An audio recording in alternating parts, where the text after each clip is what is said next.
Supreme കോടതി അഭിഭാഷകൻ MR Abhilash നമ്മോടൊപ്പം ചേരുന്നുണ്ട്. അഭിലാഷ്, സ്വാഭാവികമായിട്ടും ഇത്തരമൊരു നീക്കം തമിഴ്നാടിന്റെയും കേരളത്തിന്റെയും ഭാഗത്തുനിന്ന് വരുമ്പോൾ സുപ്രീം കോടതിയുടെ അതിനിർണായകമായ ഒരു വിധിയാണ് വരുന്നത്. ഗവർണർക്ക് പൊതുവെ ബില്ല് പിടിച്ചു വെക്കുന്നതിനും അല്ലെങ്കിൽ രാഷ്ട്രപതിക്ക് അയക്കുന്നതിനും ഒക്കെ കാലാകാലങ്ങളായി എപ്പോൾ എങ്ങനെ വേണമെന്ന് നിശ്ചയിക്കാമെങ്കിൽ അത്തരമൊരു വീറ്റോ അധികാരം ഇപ്പോൾ ഗവർണർക്കില്ല എന്ന് സുപ്രീം കോടതി പറയുകയാണ്. എങ്ങനെ നിരീക്ഷിക്കുന്നു ഈ വിധിയെ? ഇത് ചരിത്രപരമായിട്ടുള്ള ഒരു ഇടപെടലാണ് എന്ന് നമുക്ക് നിസ്സംശയം പറയാൻ കഴിയും. എപ്പോഴും സുപ്രീം കോടതി ഇങ്ങനെയുള്ള ഒരു വിഷയത്തിൽ ഇടപെടാനൊരു വൈമുഖ്യം പ്രകടമായിരുന്നു. ശരിക്കും ഒരു ജനാധിപത്യ ഭരണക്രമത്തിൽ നിയമനിർമ്മാണ സഭ പാസ്സാക്കുന്ന ബില്ല് അതിനകത്ത് ഒപ്പുവെക്കാതെ അനന്തമായിട്ട് നീട്ടിക്കൊണ്ടു പോവുക എന്ന് പറയുന്നത് ജനാധിപത്യത്തിനെ അട്ടിമറിക്കുന്നതിന് തുല്യമാണ്. ഭരണഘടനയുടെ 200-ാം വകുപ്പ് വ്യാഖ്യാനം ചെയ്തുകൊണ്ട് സുപ്രീം കോടതി 200-ാം വകുപ്പിൽ ഷാൽ എന്നാണ് പറയുന്നത്. ഒന്നുകിൽ ഗവർണർ ഒപ്പുവെക്കുക, അല്ലെങ്കിൽ ഒപ്പുവെക്കില്ല എന്ന് പ്രഖ്യാപിക്കുക, അല്ലെങ്കിൽ അത് പ്രസിഡന്റിന് റിസർവ് ചെയ്ത് വെക്കുക എന്നാണ് ഭരണഘടനയുടെ 200-ാം വകുപ്പ് പറയുന്നത്. അപ്പൊ ഷാൽ എന്ന് പറയുന്നത് തീരുമാനം അനിവാര്യമാണ് എന്ന് ഭരണഘടന ഇൻഡിക്കേറ്റ് ചെയ്യുകയാണ് എന്നിരിക്കെ ഈ പാസ്സാക്കുന്ന ബില്ലിന്റെ മുകളിൽ ഒപ്പുവെക്കാതെ അനിയന്ത്രിതമായിട്ട് ഒരു അനന്തകാലത്തേക്ക് അതിനകത്ത് ആക്ട് ചെയ്യാതിരിക്കുക എന്ന് പറയുന്നത് ഒരിക്കലും ഭരണഘടന വിഭാവനം ചെയ്യുന്ന തരത്തിലുള്ള ഒരു നടപടിയല്ല എന്ന് സുപ്രീം കോടതി പ്രഖ്യാപിക്കുമ്പോൾ ഒരു വളരെ വളരെ നെസസറി ആയിട്ടുള്ള ഒരു കോഴ്സ് കറക്ഷനാണ് സുപ്രീം കോടതി മുതിർന്നിരിക്കുന്നത്.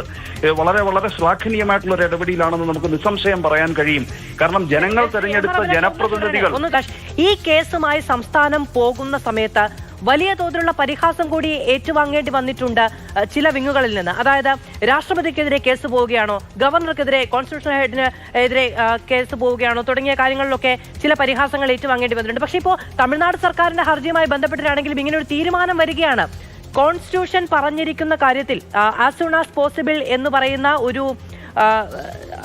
പറയുന്ന പ്രയോഗത്തെ അത് എത്ര കാലമാണ് എന്ന് കോടതി തീരുമാനിച്ചിരിക്കുകയാണ്. ഇതുമായി ബന്ധപ്പെട്ട് ഇനി മറ്റെന്തെങ്കിലും നിയമ നടപടികൾക്ക് സാധ്യതയുണ്ടോ? ഇത് വളരെ സങ്കീർണമായ ഒരു സാഹചര്യമാണോ? ഹലോ, ശ്രീ MR അഭിലാഷ് അങ്ങോട്ടാണ്. അല്ല, ഇത് സംബന്ധിച്ച് ഇനി എന്താണ് നിയമ നടപടി? ബഹുമാനപ്പെട്ട സുപ്രീം കോടതി ഇത്തരത്തിലൊരു നിയമം പ്രഖ്യാപിക്കുമ്പോൾ ഇനിയിപ്പോ അതിനോട് അനുസൃതമായി പ്രവർത്തിക്കുക എന്നുള്ളതല്ലാതെ മറ്റ് നിയമപരമായിട്ടൊരു വഴിയുമില്ലല്ലോ മുൻപോട്ട്.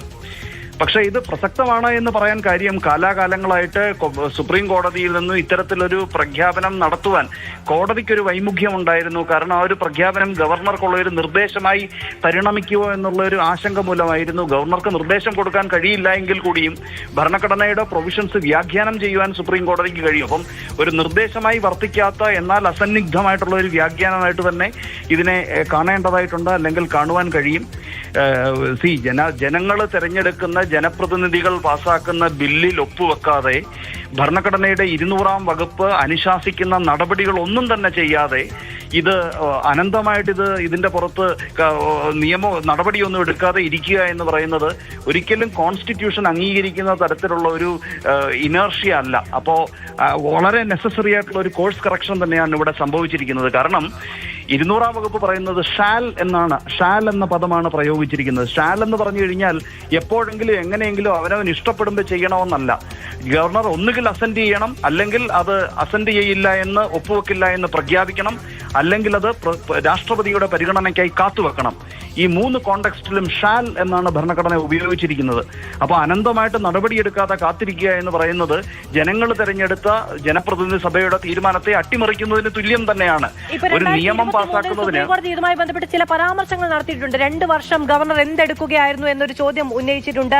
അങ്ങനെ തീരുമാനമെടുക്കാതെ ബില്ലുകൾ പിടിച്ചുവെച്ചതുമായി ബന്ധപ്പെട്ട് വിമർശനം ഉന്നയിച്ചിട്ടുണ്ട്. പക്ഷേ ആത്യന്തികമായതിലേക്ക് ഇടപെടാൻ അങ്ങ് തന്നെ പറഞ്ഞതുപോലെ അന്ന് കോടതി തയ്യാറാവുകയും ചെയ്തില്ല. അതുകൊണ്ടാണ് അങ്ങ് തന്നെ, ഞാൻ വിചാരിക്കുന്നു, അതുകൊണ്ടാണ് ഇതൊരു ചരിത്രപരമായ തീരുമാനം എന്ന നിലയ്ക്ക് വിശദീകരിക്കപ്പെടുകയും ചെയ്യുന്നു. പഞ്ചാബ് കേസ്, കേരളവുമായി ബന്ധപ്പെട്ട്, തമിഴ്നാടുമായി ബന്ധപ്പെട്ട് ഇനി എല്ലാ ഇടങ്ങളിലും ഈ പറയുന്നത് പോലെ ഒരു നിയമയുദ്ധത്തിനുള്ള സാധ്യതയുണ്ടോ?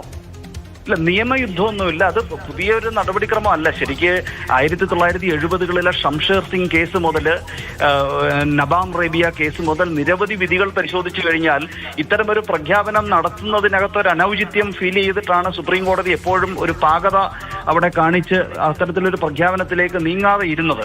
പക്ഷേ നിരന്തരമായിട്ട് ഇത്തരത്തിലുള്ള നടപടിക്രമങ്ങളിലേക്ക് അല്ലെങ്കിൽ ഗവർണർ തീരുമാനമെടുക്കാതെ അഭിലാഷം അട്ടിമറിക്കുന്ന ഒരു അവസ്ഥാവിശേഷം ഉണ്ടായിക്കഴിഞ്ഞാൽ കോടതിക്ക് മറ്റു മാർഗങ്ങളില്ലല്ലോ. സ്വാഭാവികമായിട്ട് ഒരു സമൂഹത്തിൽ സംഭവിക്കുന്ന മാറ്റങ്ങളോട് പ്രതികരിക്കുവാൻ ഭരണഘടനയെ പ്രാപ്തമാക്കാൻ കഴിഞ്ഞില്ലെങ്കിൽ അത് ഭരണഘടന തന്നെയാണ് അവിടെ അട്ടിമറിക്കപ്പെട്ടു പോകുന്നത്. അപ്പം മറ്റു മാർഗമില്ലാതെ ജനങ്ങളുടെ ആഗ്രഹം നിയമം ഉണ്ടാക്കാൻ ജനങ്ങൾ ആഗ്രഹിച്ചു കഴിഞ്ഞാൽ അത് ഫലപ്രാപ്തിയിൽ എത്തിക്കുക എന്നുള്ളതാണ് ഭരണഘടനാ വ്യവസ്ഥയുടെ ലക്ഷ്യം.